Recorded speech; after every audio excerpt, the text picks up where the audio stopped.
Tonight on NAIT NewsWatch. Canada celebrates 2 years of legalized recreational marijuana. Well, regulations are actually constantly changing with the release of new products and whatnot. Diploma exams are now optional for grade 12 students. A lot of kids in my grade this year were kind of happy about it. And pharmacies are expecting walk-in appointments for flu shots. The only concerns I would really have with the flu shot, for myself that is just contracting coronavirus while I'm going to get it. NewsWatch starts now.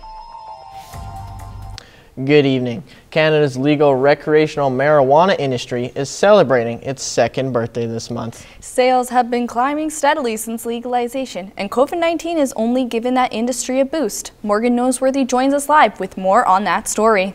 Thanks, guys. That's right. Weed is booming at a time that many industries have seen a downturn. For those who got in early, it seems like now is a good time to turn green into green. Legalization in Canada had a rocky start, but things are starting to smooth out for Canada's newest industry. Well, regulations are actually constantly changing with the release of new products and whatnot. So with edibles and vapes and concentrates, and more regulation changes will likely happen quite quickly. That's why it's really important for a company like us, Firestone, to keep up and be able to change on a dime. August was the fourth month in a row that sales increased, while September saw a plateau. Although sales of recreational cannabis are doing well, the black market is still a reality here in Canada. Black market cannabis is actually our biggest competition, hands down. Stats Canada has actually reported that the market is still about 50% with the legacy market. So that's why the release of these new products is actually bringing more people into the store. For some, COVID-19 prompted people to move from the black market to legal dispensaries because they felt more comfortable knowing that stores would follow proper sanitation procedures. For others, the convenience of being able to go to a local shop is enough to make the switch away from the black market. That's the thing, is that I can go at my own time. I don't have to ask anyone. I just go and get it. My dude just eventually gave up because I think everybody kind of seem to go that way. Although the black market has weakened, for legal cannabis in Canada, there is still room to grow. What about prices, Morgan? Have they dropped since legalization? Definitely, Ben. About a year ago, an ounce of cannabis would sell for around $200, but today that same ounce sells for $120. Morgan, has that made a difference in people's purchasing decision? Absolutely, Paige. A lot of the people I've talked to have said that they've only recently made the switch to legal weed because the initial prices were too high. Thanks, Morgan. That's Morgan Noseworthy reporting live from our news center tonight. You're watching NAIT NewsWatch, the next generation of news. It's a double whammy for potential viruses this year, as both the emerging second wave of coronavirus and the flu are circulating Canada. The vaccinations for influenza have been available since Monday, and the province's Chief Medical Officer of Health, Dina Hinshaw, is urging all Albertans to get the flu shot. Pharmacies are already seeing the seasonal surge. Todd Murray has more on that story. Thank you, guys. The pandemic has been with us long enough to see its way into the last few months of the year. And with that, influenza. What they both have in common is that they're both respiratory viruses, which means that they'll behave in a similar way. The presentation and how people present with fever and cough that might be related to both COVID-19 and or influenza can be a little bit difficult to differentiate. Alberta ordered 1.96 million doses of the influenza vaccine, which is enough to immunize around 45% of Alberta's population. This is a 23% increase from last year, where 1.6 million doses were ordered. Most pharmacies are accepting walk-in appointments, while some recommend booking online to reduce long lineups that have formed. The public campaign just did launch, so there might be an initial influx of individuals wanting to see their pharmacist. Dr. Sikora says the lineups will dwindle over time as more Albertans get their flu shots, and while some are quick to do it, others are being cautious. The only concerns I would really have with the flu shot, for myself that is just contracting coronavirus while I'm going to get it. But the chances of that are low, as the rooms are cleaned between uses. Getting vaccinated will also let hospitals continue to treat COVID-19 patients. Dr. Sikora also believes that following the current safety measures will help slow the spread of influenza because its method of transmission is similar to the coronavirus. Back to you. Thanks, Todd. That was our Todd Murray.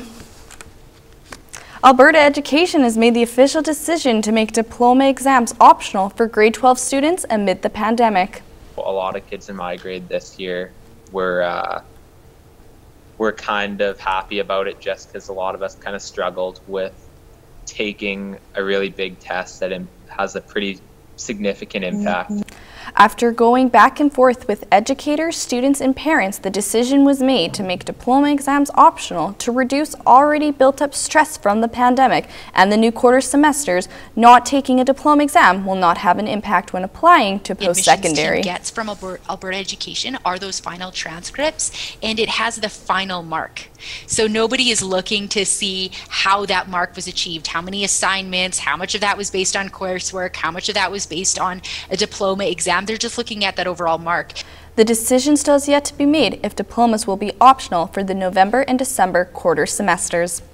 The Edmonton Oilers Community Foundation has partnered up with the Inner City Youth Development Association once again, this time providing a $5 million donation. We've had a 10-year relationship with the Edmonton Oilers. The donation allows the school to end their lease agreement, becoming proud owners of a renovated building, and continue serving the desperate needs of Edmonton's marginalized youth. The Edmonton Oilers purchased this building for us and renovated it from the top to the bottom. After we had 2 5-year leases where they leased the building to us at a subsidized rate, then at the end of that, they donated the whole building to us. The high school continues to be a staple, safe place for a lot of youth in the community, where for many, it feels like home. NAIT held its first ever virtual open house last Friday and Saturday due to COVID-19 virus. Despite obvious challenges of the event, there was also some upside as well. Although prospective students may not have gotten the hands-on experience they were looking for, they did get guided virtual tours throughout the entire NAIT campus. We were able to have people join us from all over the world, all over Canada, anywhere in Alberta. So it was fantastic to reach out to these communities that we probably wouldn't have been able to see in person if we had the in-person event. But we were still able to discuss questions and speak to parents and kids through the live chat. Although NAIT is hopeful to have an in-person open house next year, they will most likely keep something similar to this year so they can continue to reach people that are unable to attend. It was Small Business Week in our city, and this year it took on a whole new level of importance. Small Business Week originated in St. Albert as a way to show support and appreciation for locally owned businesses. This year there were online seminars offered to help businesses to continue to adapt to ever-changing COVID-19 conditions. It also shone a light on why it is so important to people have kind of realized during these times, like the businesses that they do value and that they want, you know, to make it through these crazy times. And so because of that, absolutely, like my business has grown, and even myself, you know, there's businesses that I've always followed on Instagram and supported them in that way. But, you know, this time has even made me as a business owner take that extra step to shout them out and actually go support. Since June, the City of Edmonton has supported more than 474 local businesses in economic recovery grant funding, with 57% being used towards PPE, 12% to updating online presence, and 11% towards advertising. Coming up after the break, we take a look at how COVID-19 has increased student stress levels. Students say that interacting with friends and family may help with stress, but due to COVID-19, they don't want to risk it.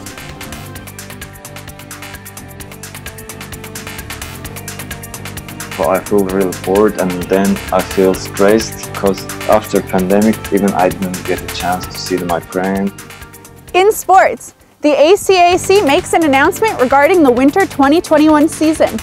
Ice rinks and ski hills prepare to open despite the pandemic, and a new social media challenge is giving high school students the opportunity to boost their school's athletic program. That's all coming up in sports. Erica Kawagis for NAIT NewsWatch weather. It's about 15 degrees below average this weekend, so I suggest you stay inside and keep warm. More on weather after the break.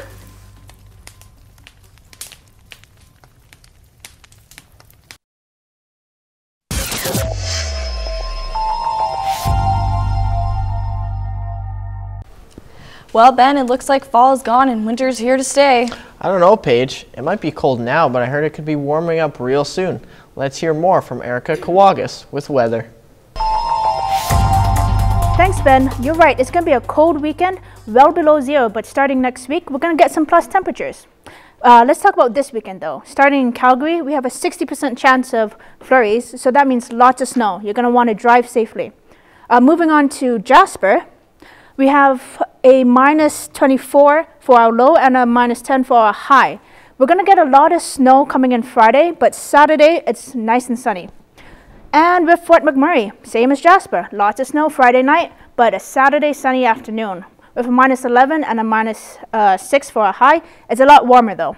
And of course we have Edmonton. We're going to have a mix of sun and clouds with no snow, but with a -13 and a -6, we're about 15 degrees below average.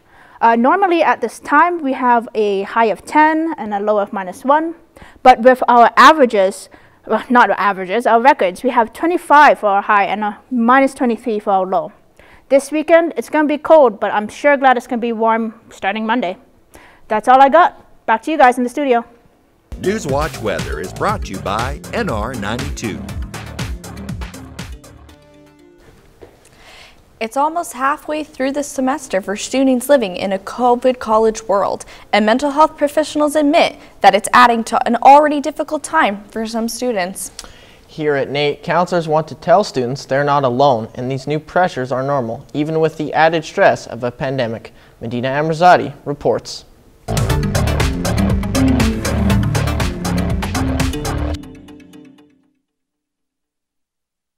COVID's definitely adding intensity to the other things that people are dealing with. A student counselor, Tanya Spencer, claims that students can protect themselves mentally and physically by following NAIT's enhanced safety measures. NAIT's been very conservative about its measures, so as long as you're doing what NAIT's suggesting, you'll be meeting the provincial guidelines. Suleiman Mamadli is one of the students who struggles from increased level of stress that COVID-19 caused. He thinks being around his friends might help him, but due to safety, he couldn't meet with them. First of all, I feel really bored, and then I feel stressed because after pandemic, even I didn't get a chance to see my friends. The coronavirus can be more dangerous for seniors, which causes Mamadli to stress about his family members too. I am also worried about the health condition of my family, and my family also consists of some elderly people. It can be disastrous. Spencer states that the modern world is ready to respond to global viruses. We're certainly in a better place than we were 100 years ago to respond to similarly and more devastating problems like this. The counselor claims we can protect ourselves and loved ones by doing all the right precautions and getting away from chatter to stay mentally healthy. Medina Amrazadi, NAIT NewsWatch. While many sports league seasons have been postponed or canceled this year, the ACAC has yet to throw in the towel. A recent announcement by the league is giving many college teams something to hope for. Madison Gummo has more. Yeah, thanks guys. The ACAC announced last Friday that they will continue to explore opportunities to allow the winter 2021 season to begin. But some NAIT teams seem to have already gotten the thumbs up. They said the season's a go as of right now. Daniel Ward is a left side on the NAIT men's volleyball team. He says his team is getting ready for the upcoming potential season by playing a socially distanced exhibition game with the U of A Golden Bears. We'll be wearing masks while training with them and keeping social distance pretty much. Like, it's just going to be our team on one side of the court, their team on the other. NAIT's head of athletics, Jordan Ritchie, says despite some UK's team's positivity, there is still work to be done before the season can officially begin. There's a lot of things that have to happen. The next step being is the ACAC task force is going to get together and create schedules based on interested institutions that still want to participate in the season. Those schedules then need to be approved at the ACAC meeting on December 7th in order for the winter 2021 season to move forward. I'll be confident at that time saying the season's a go. Specific safety precautions for teams, if the season does commence, have not yet been finalized. However, NAIT and the ACAC are working to ensure that the health of the players is the top priority. NAIT has some very good precautions already in place, so I have no doubt that they'll be very strict and in the best interest of student safety. Fans will not be able to attend games in person, but all games will be streamed online to allow fans to watch their teams play. There's a new challenge going around on social media, and participating in this one could make your high school $5,000 richer. Alberta Milk and Alberta Schools Athletic Association have teamed up to bring you the Pass-Off Challenge. Record a 15-second video that shows your best sports skills, and you could be one of 4 Alberta high school students to win $5,000 for your school's athletic program. Canadian Olympian Sage Watson became the ambassador for the Pass-Off Challenge because she was once an Alberta high school athlete. My high school track and field team, we really could have used that money, especially for like equipment and gear. So I thought it was really important for me to promote this. It's such a positive thing to promote athletics, especially in high school. Videos are being judged on creativity, uniqueness, and school spirit. With COVID still a major concern and winter fast approaching, there are many uncertainties as to which winter activity facilities will be open. The good news for local skiers and snowboarders is that Edmonton Ski Club has already started preparing to open its doors. General Manager Adam Lusick says they are expecting to be busier than ever, and they've even expanded their operating hours this year. So rather than cutting back, we're looking at being able to offer more opportunities for people this coming winter. The season will look a little bit different with added health and safety precautions. There won't be any seating inside the lodge, the ticketing window has been moved outside, and face coverings will be required in lift lines, on lifts, and during lessons. It's great to see ski hills opening, although outdoor rinks haven't quite got the stamp of approval from the city just yet. Outdoor rinks in Edmonton are preparing to open as usual. However, the city says there is still some planning to be done before they will officially allow rinks to open. John Scott is an outdoor rink enthusiast, and he says his entire winter will be negatively impacted if rinks don't open this year. I played hockey for, 15 years, and I love getting out at the outdoor rink. I think, like I said, it would be a great way for us to, in this winter where we're all locked down, to get out and see people, which we don't get to do as much as we regularly do. If rinks do open, health and safety precautions such as face coverings being mandatory and dressing rooms being closed are expected. Well, let's hope we can lace up and hit the ODRs this winter. It's nice to see some winter sports and activities opening up, though. I know. I don't know what I would do if I couldn't snowboard during winter. Ben, are you going to be hitting the slopes this season? Oh, definitely. I'm a ski guy myself. Nice. Thanks, Madison. That was Madison Gummel for sports. Coming up after the break, we'll take a look at veterans helping veterans. A new food bank run by the Veterans Association has opened in Edmonton. The pride of service before self didn't allow us to go to ourselves to go to a food bank, which is why part and parcel we need our own, because there is that comradeship. The food bank doubles as a social hall for the veterans to interact. To the entertainment, we're going to be going to a sit-salon, art gallery, and crafting metal roses. All that and more coming up next.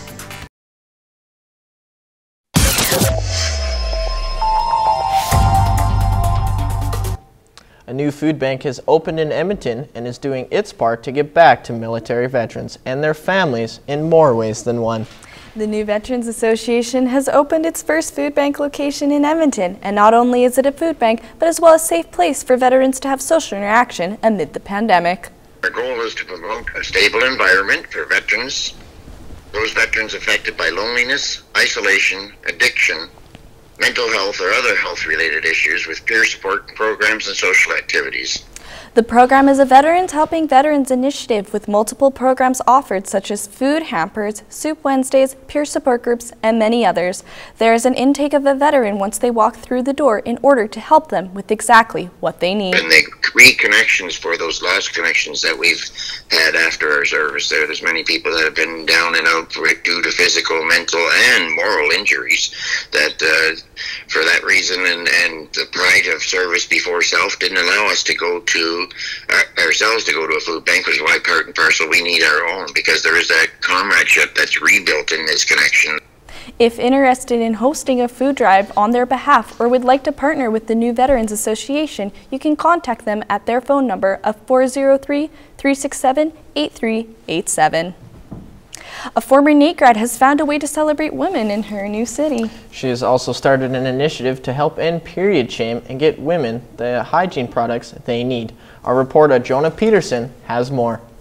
Danae Meyer is a former radio and television student at NAIT who now works as a morning host for Virgin Radio Calgary. She has been with Virgin for 9 years now and has made an impact on listeners with a special project she started in 2019. I wanted to figure out a way to celebrate Calgary women specifically every single day. So we decided, why not highlight one every single day? She started the Instagram page A Woman a Day YYC to celebrate a different Calgary woman every day.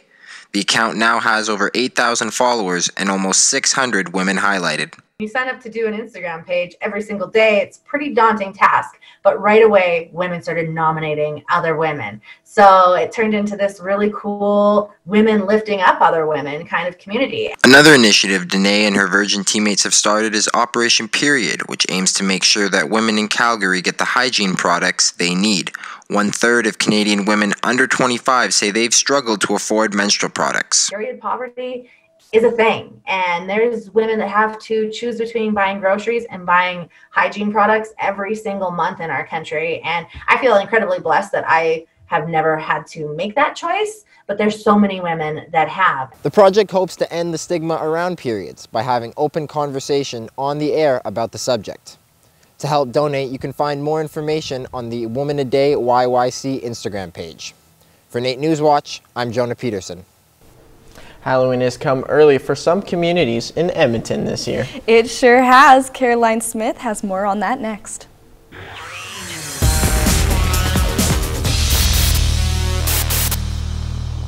Come dressed up and with a sweet tooth. The Theater Garage costume shop is bringing the treats to the kids this year with the Reverse Trick or Treat Community Parade.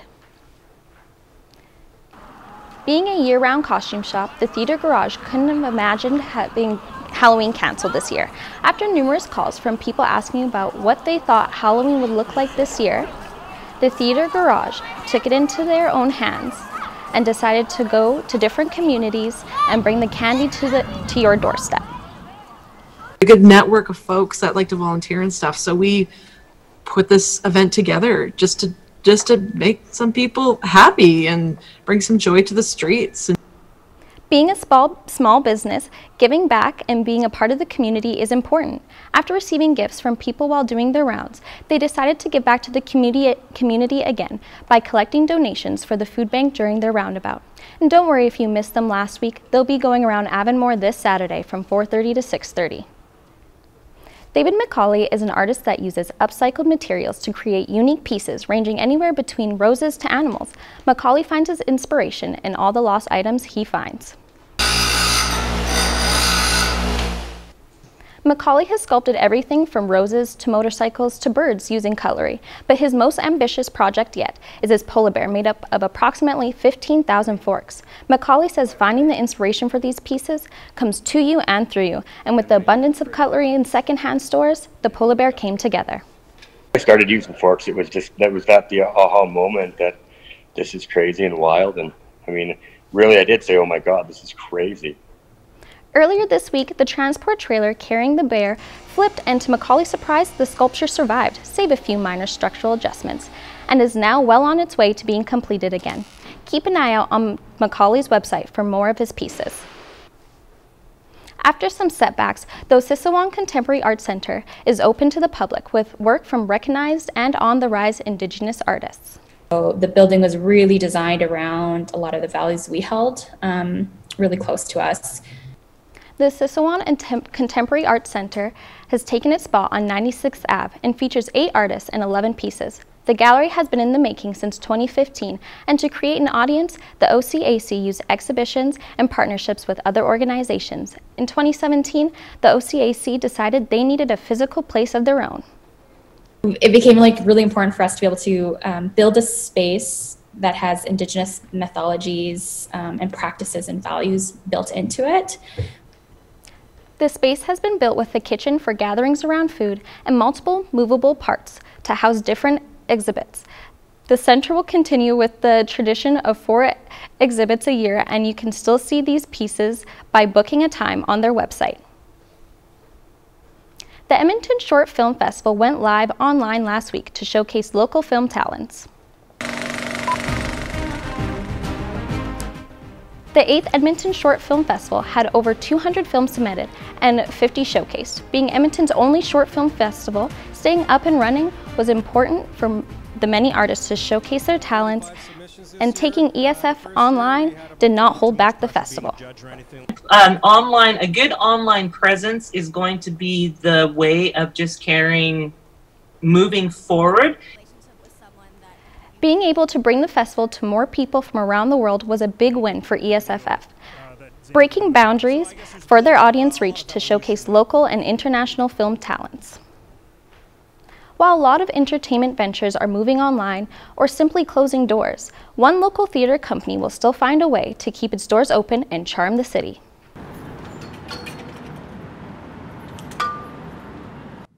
With most theater companies closing their doors due to the pandemic, Workshop West has found a way to keep its doors open and share its charm, utilizing the Strathcona Theater section off of White Ave as a large outside venue. We're in the progress of having so many conversations about storytelling, but also looking at ways in which we can kind of share stories as BIPOC artists. The show consists of 8 playwrights with 8 actors portraying the written roles.